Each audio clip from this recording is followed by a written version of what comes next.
sitting down today to talk about a number of things again on the Gillett Health podcast. We'll try to debunk some bad science and talk about chocolate in your health, whether the dose makes the poison or whether chocolate is truly a superfood.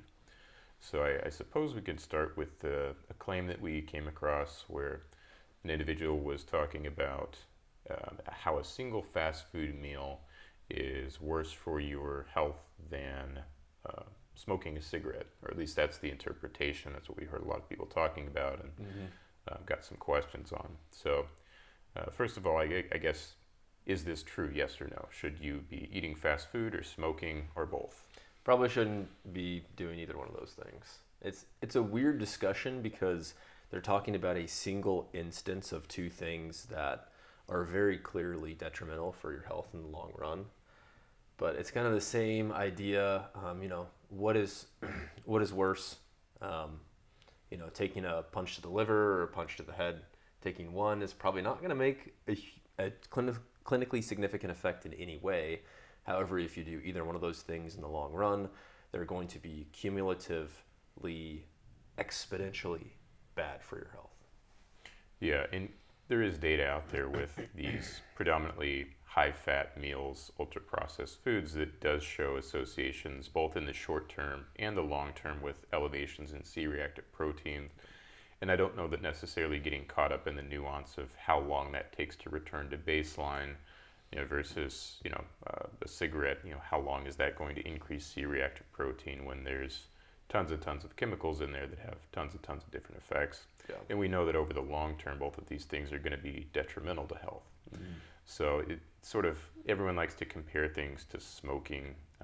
You could even compare the rate of like atherosclerosis in someone with severe dyslipidemia, genetic, gain of function PSCK9 mutation. They're actually going to have worse atherosclerosis than your average smoker. So, comparing things to smoking is sort of a benchmark just when you're talking about hazard ratios and the dangers of things.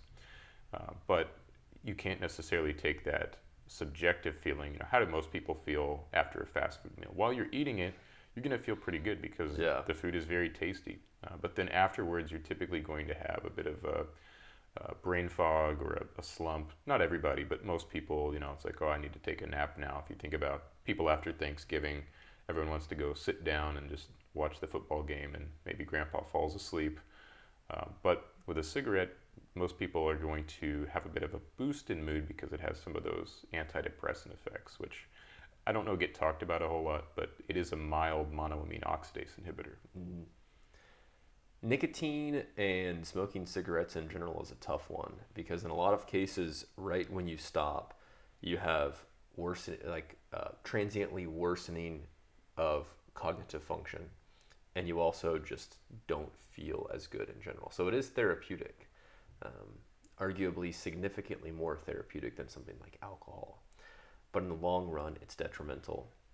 And there's so many other better stimulants or even nicotine receptor agonists, cholinergic nootropics that you can use other than nicotine. And that being said, if you are just going to use nicotine one time, we get this question from time to time, like what about a nicotine gum or what about even a nicotine vape or an ultra low dose of nicotine? And infrequently, that's really not going to be deleterious for your health, but it can also be quite addictive, especially if you're tempted to slowly increase the dose because you notice that beneficial function. So I think a slippery slope argument is valid for nicotine use. Yeah, I agree. I mean, it's addictive. That's on the labels of any nicotine products now. So I think that's a good step in public health policy. And there are some people, maybe they can take nicotine once per week, a 1 or 2 milligram lozenge, something like that. And they're able to sustain that. Yeah. And other people are going to go down that slope as you talked about. They're like, well, maybe I'll use it twice a week, or I'll use it 2 days in a row just this once. And then that sort of snowballs into, all of a sudden you're using these products much more than you would have initially intended to. And then, I think that could, it doesn't seem like a typical case, but I guess that could be a gateway to, using actual tobacco products if the tobacco products are going to have a more potent effect than just a nicotine product, just because the other chemicals there. It's like a super nicotine, but not in a positive way. And when people ask us about cognitive optimization or brain fog, usually there's something either in their metabolic health or their lifestyle that is the rate limiting step. It's not a deficiency of nicotine. Yeah, that's true. So it can cover up a different lifestyle factor that can be optimized. Yeah, and it doesn't make sense to use nicotine, for example, if you are just getting crap sleep. And sleep, again, is one of those other things that comes down to lifestyle. But if you're not sleeping well, then your cognitive performance is not going to be where it needs to be. Is nicotine a good option to optimize your REM sleep? No. Nicotine, if someone was going to use this, probably should be used very early in the day. I would not use it at night. It's going to have a negative impact on your sleep quality, sleep architecture, your REM sleep, all those sorts of metrics. Mm-hmm. One other note is even on sleep trackers, some of them can get a general idea of how your REM sleep is, but it's not particularly accurate. Yeah, and the REM sleep and your calories burned on those fitness trackers, whether it's a Fitbit, Apple Watch, Samsung, whatever you're using, those metrics aren't particularly accurate. They'll get you in the ballpark, but they do seem to be fairly accurate for heart rate, which is why they've got a lot of positive press for detecting things like atrial fibrillation, or if people are monitoring their heart rate during exercise, they actually are fairly accurate for those things. Yep, great for heart rate variability as well, which is arguably the most helpful marker to look at your biometric data. So what about people putting butter in their coffee? This is a health trend that's been around for probably 5 years, maybe longer now, but at least those 5 years is probably the first time I heard it. Is this something that's healthy to do? Is this something people should be doing? Are we missing out by not putting butter in our coffees? When you're talking about butter in the coffee like that, it's almost like taking a supplement. Like you're taking this butter because it is healthy, not for the taste, not because it brings joy to your life and you love butter. I love a good butter as well, but just because it's the coffee with the butter is better than the coffee without the butter, and that seems like it is a far overreaching statement. There's obviously a lot of calories in butter, so notwithstanding if this butter or margarine or whatnot has trans fats or healthy fats or omega-3s, just looking at the pure calories, which is 9 per gram of butter, that is a lot of calories, and most individuals in developed countries are consuming too many calories rather than too few. And to me, it does not seem like a good nutrient-dense option. There's better nutrient-dense options to get your omega-3s than butter, and that seems like the main benefit that many people make with butter. So it does not seem worth it to put butter or really any calories in your coffee unless it brings you immense joy. Yeah, that's one of those things that we talk to people about all the time with weight loss is you want to eliminate liquid calories. And we tend to think of sugar-sweetened beverages, very easy to overconsume those, but you're probably going to have even more calorie density depending on how much butter you're putting in your coffee. And, I enjoy, a pat of butter on, things occasionally, or, butter and pasta sauces, and, margarine butter, I honestly couldn't tell a major difference. So, if it has something that's not going to be as, deleterious to my lipid panel, I would probably choose that option. And I do want to make the distinction, a pat of butter, not a stick of butter. I'm not doing a liver king here and sitting down and having 2 sticks of butter for dinner.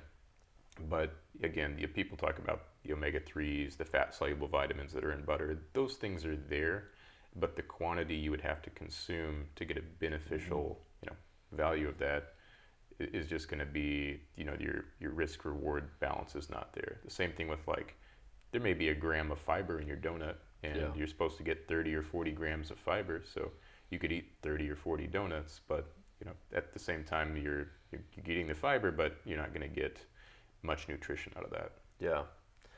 Not an ideal option.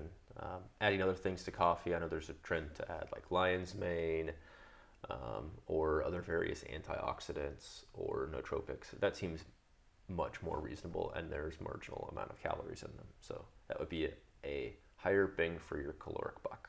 Yeah, and it's just the flavor that you're after. You could add a bit of skim milk, low-fat dairy product, and some sugar-free syrup. I know there's a big controversy around artificial sweeteners and gut health, but again, it's probably the dose that's going to make the poison. I know a number of years ago, there was some preclinical models where they fed rats, mice, these inhumane amounts of artificial sweeteners, and then said, look, they get cancer when they do this. And well, mice are very predisposed to cancer, and for a person to consume that amount, it's just not even feasible. Yeah. Now, that's a good point to make, is at any dose, even water is toxic. One other interesting thing about butter is the more grass that has been consumed for the cow, for the dairy cow making the butter, you can actually have a trans fat, and this is true of most ruminants because of how ruminants metabolize in their stomachs. You can have a healthy trans omega-3 fatty acid. And it's technically a trans fat, but your body can utilize it somewhat unlike other trans fats. So if there's a product that has trans fat on the label, but it is, for example, grass-fed and finished, whether it's meat or whether it is even butter, then that is not necessarily unhealthy for that reason. Yeah, so this is a different type of trans fat than you get from, let's say, hydrogenated soybean oil, these sort of more artificial processing techniques. You have basically a cow as your processing factory in this case, and that form of trans fat is different. Do we know roughly what percentage of the butter that's making up? Back in the 60s and 70s, I think it was something like maybe 15% of like your margarine butter substitute was actually trans fat, which we found out was not good. That was not good at all. Yeah, I believe it's the bacteria in one of the ruminant stomachs that changes the conformation from cis to trans, but it's really just an omega-3.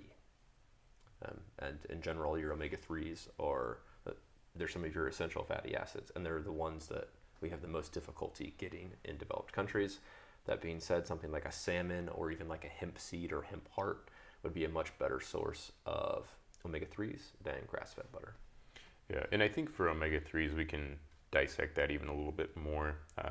When I'm thinking of omega-3s, I tend to think of EPA and DHA, but there's also ALA, which can be converted to some degree to omega-3s. This rate is actually increased in pregnancy, the conversion of ALA to the other omega-3s. But for your average person, eating some walnuts or flaxseed to get your essential omega-3s, you're not going to get a great conversion rate there. So sometimes I think there's some confusion there, and they're like, well, I'm not going to eat fish because I'm taking flaxseed, and that's omega-3. Yeah. True, but the components that are studied and found to be beneficial are EPA and DHA. ALA can have some unique benefits. For example, seems to be protective against retinopathy and a couple different disease processes like type 1 diabetes. So it certainly has its place, but just so that people are aware of some of the differences there. There's a lot of other potentially therapeutic fats and also therapeutic fibers, and we're learning more about these. There's a huge amount of clinical literature that's being released on these various niche fibers and what they do with the gut microbiome and what they do with your insulin sensitivity, and also different fatty acids other than just EPA, DPA, DHA.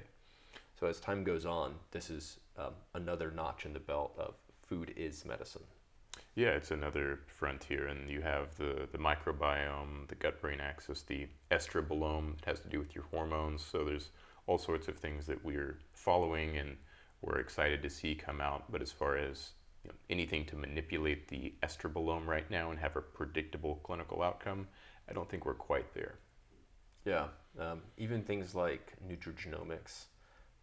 There's a lag between statistical significance and clinical significance. And you can have one, but you might not necessarily have the other.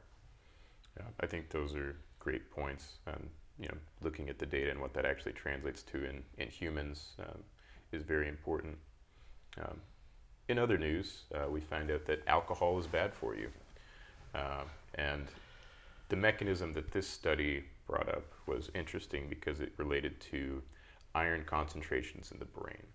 I don't recall exactly what brain regions this was, but they looked at correlation between moderate alcohol intake, the level of alcohol intake, and then the amount of iron in these brains.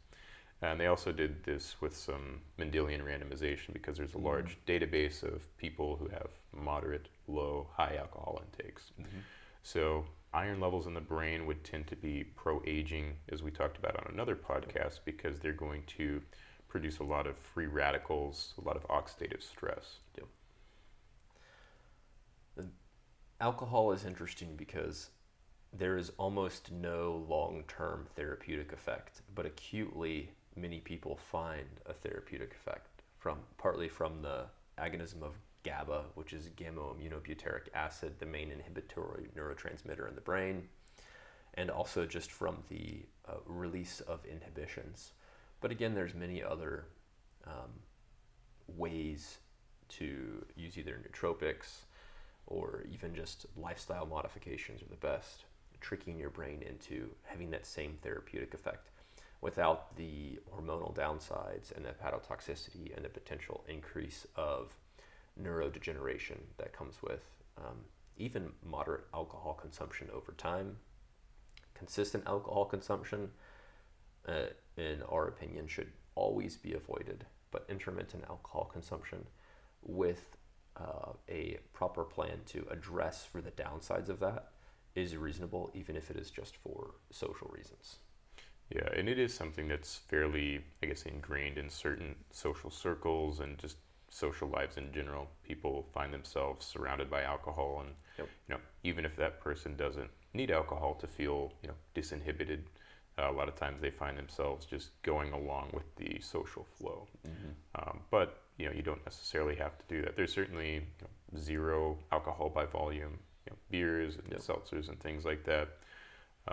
And then, like you said, we know the deleterious long-term effects, and there's a couple studies here and there that people try and say that, well, a small amount is healthy, and I think any amount of alcohol is going to be bad for cognitive health and brain health, neuronal health in the long term.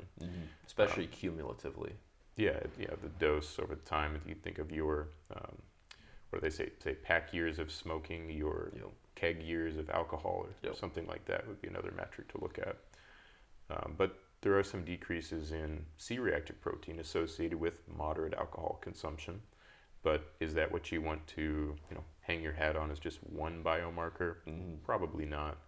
And then there's some studies that have some flaws in methodology, I think, have been pointed out, where they included former drinkers, people who maybe had a problem with alcohol and then they became sober, that were also included as zero alcohol users. So you saw, oh, there's worse outcomes in this group, but they could have been drinking for 20 or 30 years and they developed liver failure. So it's something that each individual has to look at. What are the upsides and what are the downsides of?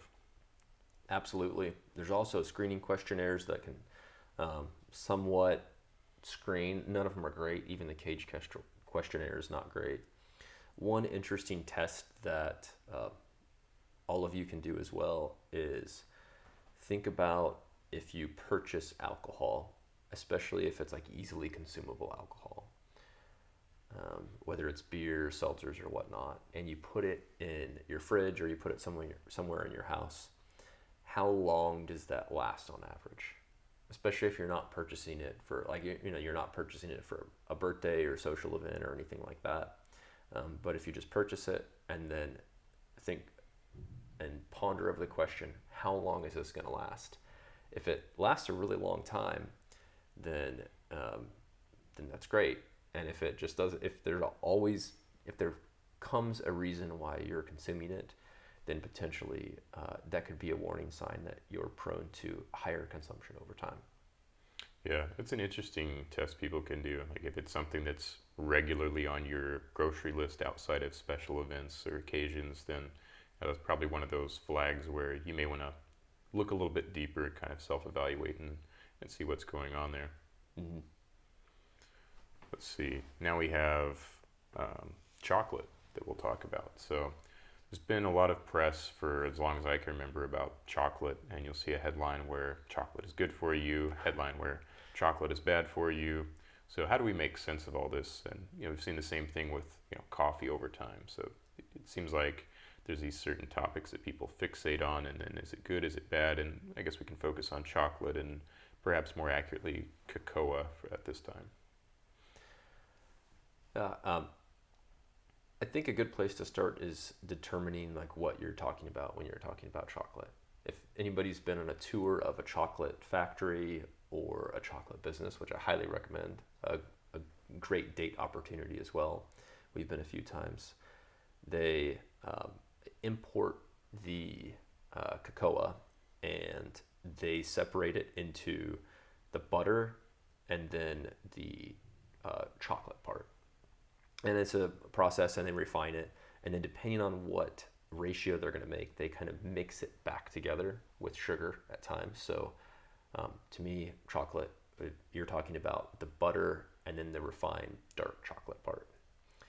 So depending on the ratio you mix that back in, it can be higher in fat. The butter, of course, has a lot of fat in it. And then the chocolate part has a lot of antioxidants, it has epicatechins, it has a lot of the beneficial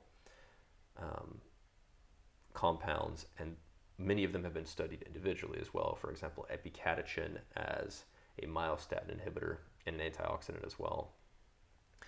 And then if you add in a lot of sugar and a lot of the butter or fat, then those are going to have separate health effects rather than just the pharmacologically active compounds. Yeah, and I think that's an important distinction. Is when I think of like chocolate, someone will say, well, I have a small amount of chocolate each day. Okay, is that a Hershey's milk chocolate bar? Yep. Or is that 85% dark chocolate? Or is that just a scoop of raw cocoa?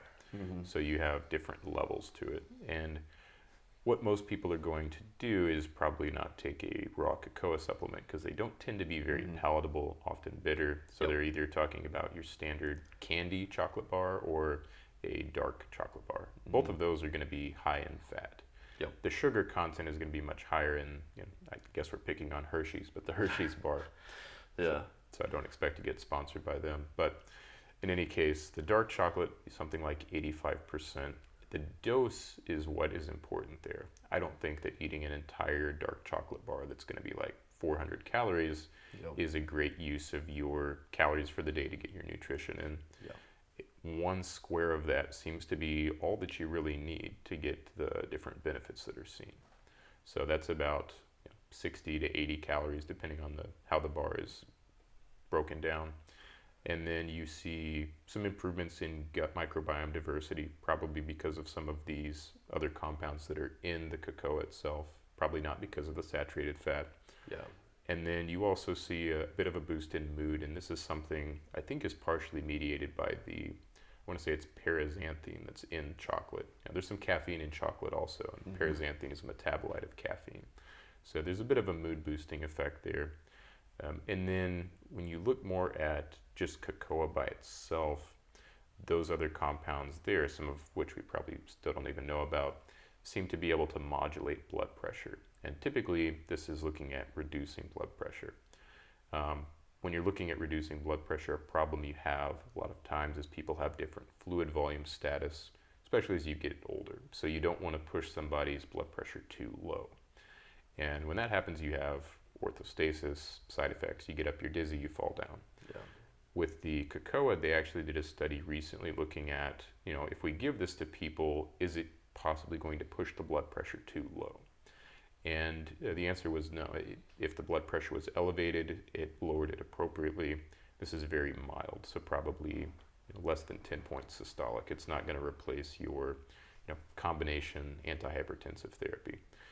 But it could be a useful adjunct, or it could be a useful tool for someone with very pre-hypertension levels, like a systolic of 128 that they want to be closer to 120. So I think that's interesting, and that's a trend I see with a lot of supplements, is that they tend to be more modulatory than directly targeting one, I guess, one aspect of health regardless of the level. That's certainly one property of most supplements that is advantageous over medications, especially for optimization purposes. Another good test that you can do if you were a chocolate lover, for example, myself, you can use something that's called, and most refineries or chocolate shops would have this, cocoa nibs. And the nibs are basically a product that is taken before, it has some fat, but it is very bitter. There's no sugar in it. And you can add those to something like Greek yogurt, and you can see if you still like the actual like bitterness or the taste of the beneficial compounds in chocolate, while removing the variable of being in a chocolate bar. Yeah, so if someone right now is addicted to Hershey's chocolate bars, I've heard people say this, I'm addicted to them, I just can't stop eating them. How would you wean yourself off of Hershey's chocolate onto something like cocoa nibs? I suppose there's a few ways to do it. We talked about smoking, now we're talking about quitting chocolate. Yeah. I don't think that there would be a great degree of physiologic dependency or physiologic addiction. So you could just switch straight to cacao nibs and see if you're actually addicted to the chocolate or if you're addicted to the sugar and high content of fat or cocoa butter in it. But I suppose the easiest way to do it, if you wanted to have a nice trickle down, is just increase the percentage of dark chocolate. Go up and up and up in percent. Eventually work your way to cacao nibs. And that way, if you're addicted to the beneficial compound in that, then you're good to go. Yeah, it's an interesting topic, and there's many strategies. I mean, you could quit chocolate cold turkey, just like smoking. And some people can, some people can't. But at the end of the day, I think it's the cocoa compound itself, as opposed to the other things we add to it that have the health benefits. Definitely. Let's see. One more point on chocolate is that the compounds in it could be particularly beneficial during pregnancy as both antioxidants, and there's a few studies, I believe, on epicatechin as far as like breathing or potentially being beneficial for the respiratory system or diaphragm of the fetus. I don't know if that has to do with its lecithin to sphingomyelin ratio, perhaps its ability to produce surfactant, or maybe it just has to do with the function of the diaphragm in general. But it is potentially a great option during pregnancy, of course, watching the calories as always. Yeah, and maybe that's a topic that we dive into is, what do the current guidelines say for pregnancy, and, what are some things that could be potentially added there that have, neutral or beneficial effects on health. But perhaps we save that one for another day. We could probably do an hour just on that. We could for sure.